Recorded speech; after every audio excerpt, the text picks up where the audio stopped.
एक किसान का संघर्ष। जो मुस्कुरा रहा है उसे दर्द ने पाला होगा, जो चल रहा है उसके पाँव में छाला होगा।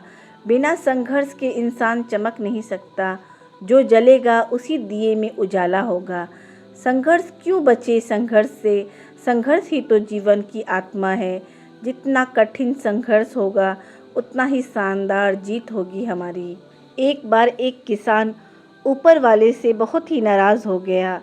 किसान बहुत मेहनती था, बहुत मेहनत से वह खेतों में अनाज उगाता, उसकी देखभाल करता, पर अक्सर उसकी फसल खराब हो जाती।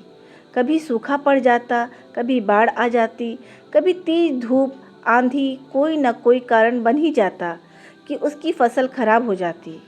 एक दिन वह किसान गुस्से में आसमान की ओर देखकर ऊपर वाले से कहा, हे ईश्वर, आपको लोग सर्वज्ञाता मानते हैं कि आप सब जानते हैं, कहते हैं कि आपकी मर्जी के बिना एक पत्ता भी नहीं हिलता, पर मुझे तो लगता है कि आप छोटी से छोटी बात भी नहीं जानते। आपको तो ये भी नहीं पता कि खेती बाड़ी कैसे करते हैं। अगर आप जानते होते तो हर समय जो बाढ़, आंधी और तूफान आते हैं वो कभी नहीं आते। आप नहीं जानते कि कितना नुकसान उठाना पड़ता है हम किसानों को। यदि आप मेरे हाथ में यह शक्ति दे दे कि जैसा मैं चाहूँ वैसा मौसम कर दूँ, फिर आप देखना मैं अन्न के भंडार लगा दूँगा। ऊपर वाला इस किसान की कड़वी बातें सुनकर मुस्कुरा रहे थे और वह किसान के सामने जाहिर होकर बोले, मैं आज से तुझे यह ताकत देता हूँ कि तुम अपनी खेतों पर तुम्हारी जैसी मर्जी हो तुम वैसा मौसम कर दोगे। मैं बिल्कुल भी दखल नहीं दूंगा, तुम्हारी मर्जी से सब कुछ होगा। किसान बहुत खुश हो गया। किसान ने गेहूं की फसल अपनी खेतों में बोई। जब उसे लगा कि खेतों को धूप चाहिए तो खेतों को धूप मिला, जब पानी बरसना चाहिए तभी पानी बरसा। आंधी, तूफान, बाढ़ कुछ भी उसने अपने खेतों पर आने नहीं दिया। किसान के खेत में इस वर्ष ऐसी फसल हुई जैसे कभी नहीं हुई थी। हरी भरी लहलहाती फसल। मन ही मन वो बहुत खुश हो गया और सोचने लगा, अब सबूत के साथ दिखाऊंगा ऊपर वाले को कि इसे कहते हैं शक्ति का सही उपयोग। मेरी सफलता देखकर उन्हें अपने नियम ज़रूर बदलने पड़ेंगे। कुछ दिन गुजरे, फसल कटने को तैयार हो गए। किसान बहुत खुशी के साथ फसल को काटने लगा, पर जैसे ही उसकी नज़र गेहूं की बालियों पर गया तो उसने अपना सिर पीट लिया और वह रोने चिल्लाने लगा। गेहूं की एक भी बाली के अंदर गेहूं का दाना नहीं था, सारी बालियां अंदर से खाली थी। किसान बहुत ही दुखी हो गया। उसने ऊपर वाले को रोते हुए फिर पुकारा, हे ईश्वर, तुमने ये मेरे साथ क्या किया? क्या तुमने मुझे कोई सज़ा दी? ईश्वर बोले, बच्चा, ये तो होना ही था।